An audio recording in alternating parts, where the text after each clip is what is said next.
Well, just like many of its citizens, the state of Illinois is short on cash.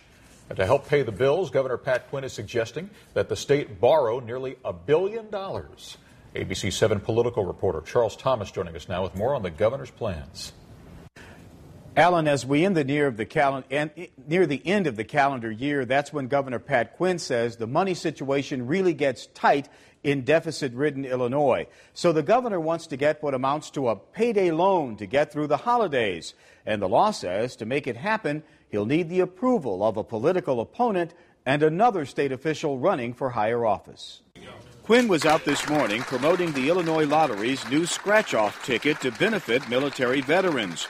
But the governor says his preference to generate quick cash to pay the debt-ridden state's bills for the rest of the year is a $900 million short-term loan. We want to make sure that we, as we approach the holidays, have proper liquidity to pay necessary bills.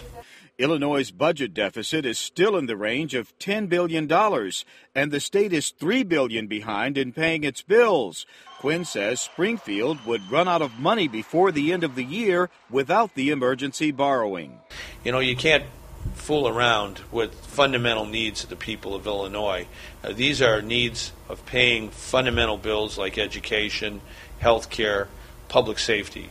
To make a short-term loan, the governor needs the state treasurer, Alexi Janulius, and the controller, Dan Hines, Quinn's opponent in the Democratic primary, to sign off before the state sells the bonds. It's a backdoor tax increase, because who do you think pays the interest payments on the bonds associated with this borrowing? The bond ferry?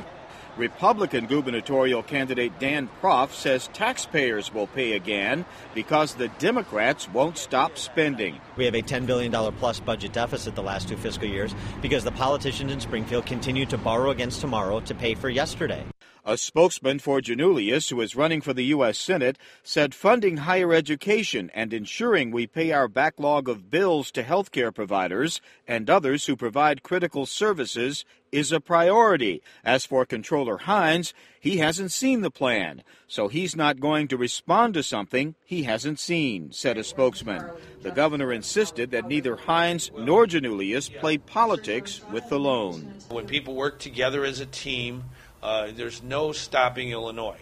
But I think it's important to keep politics out and keep the people first. The governor says the state can borrow short-term nearly $1 billion for only 1% interest. But Linda Allen, keep in mind, 1% of $1 billion is $10 million. And as Mr. Proft says, that's taxpayer money. A lot of money. All right, Charles, thank you.